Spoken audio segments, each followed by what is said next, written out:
திண்டுக்கல் மாவட்டம் நத்தம் அருகே கோவில் திருவிழாவையொட்டி படுகளம் மற்றும் கழுகு மரம் ஏறும் நிகழ்ச்சி வெகு சிறப்பாக நடைபெற்றது.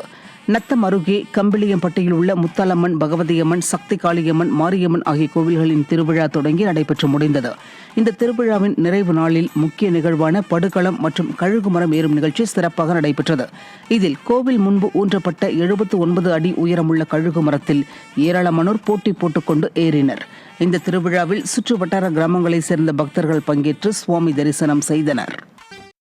கடலூர் மாவட்டம் பன்ருட்டி அருகே திரௌபதி அம்மன் கோயிலில் நடைபெற்ற தீமிதி திருவிழாவில் ஆயிரக்கணக்கான பக்தர்கள் பங்கேற்று தீமிதித்து நேர்த்திக்கடனை செலுத்தினர். அங்குசெட்டிப்பாளையம் பகுதியில் உள்ள பிரசித்தி பெற்ற திரௌபதி அம்மன் கோயில் தீமிதி திருவிழா கடந்த 10ஆம் தேதி கொடியேற்றத்துடன் தொடங்கியது.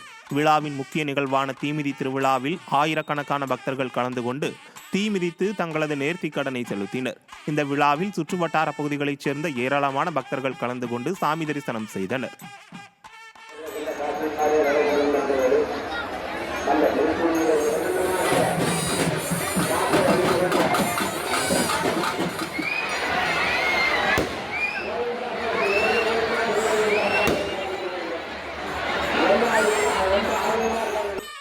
விருதுநகர் மாவட்டம் சதுரகிரியில் அமாவாசை வழிபாடு செய்ய வரும் 4ஆம் தேதி முதல் பக்தர்களுக்கு அனுமதி அளிக்கப்பட்டுள்ளது.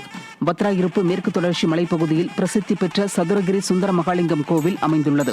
இந்த கோவிலின் வைகாசி மாத பிரதோஷம் அமாவாசை வழிபாட்டை முன்னிட்டு வரும் 4ஆம் தேதி முதல் 7ஆம் தேதி வரை 4 நாட்கள் தினமும் காலை 7 மணி முதல் நண்பகல் 12 மணி வரை பக்தர்கள் மலையேற அனுமதிக்கப்பட்டுள்ளது.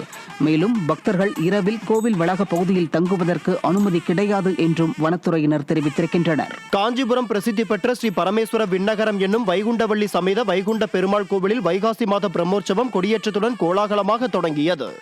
இதனையொட்டி கோயில் கொடிமரம் அருகே ஸ்ரீதேவி பூதேவியுடன் சிறப்பு அலங்காரத்தில் உற்சவ பெருமாளை எழுந்தருளச் செய்து சிறப்பு தீபாராதனைகள் காட்டப்பட்டது. பின் சப்பரத்தில் உற்சவ பெருமாள் எழுந்தருளி 4 ராஜவீதிகளில் வலம் வந்து பக்தர்களுக்கு காட்சியளித்தார். இந்த பிரம்மோற்சவ துவக்க விழாவில் திரளான பக்தர்கள் பங்கேற்று சாமி தரிசனம் செய்தனர். கடலூர் மாவட்டம் புவனகிரி அருகே 81 அடி உயரம் கொண்ட ஸ்ரீ வெட்காளியம்மன் கோயில் தீமிதி திருவிழாவில் ஆண்கள் மட்டும் தீமிதித்தனர். தலைக்குளம் கிராமத்தில் 81 அடி உயரம் கொண்ட ஸ்ரீ வெட்காளியம்மன் கோயில் அமைந்துள்ளது. இந்த அம்மனுக்கு பாலபிஷேகம், தீமிதி விழா நடைபெற்றது. இதில் பூங்கரகம், பால் காவடி, அழகு காவடி எடுத்து ஆயிரக்கணக்கான பக்தர்கள் தங்களது நேர்த்திக்கடனை செலுத்தினர். மேலும் இந்நிகழ்ச்சியில் ஆண்கள் மட்டும் தீமிதித்தனர். விழாவின் நிறைவாக கோவிலின் பூசாரி 81 அடி உயரம் கொண்ட ஸ்ரீ வெட்காளி அம்மனுக்கு அழகு காவடி மூலம் தொங்கிக் கொண்டே சென்று பாலாபிஷேகம் செய்து மகா தீபாராதனை காட்டினார்.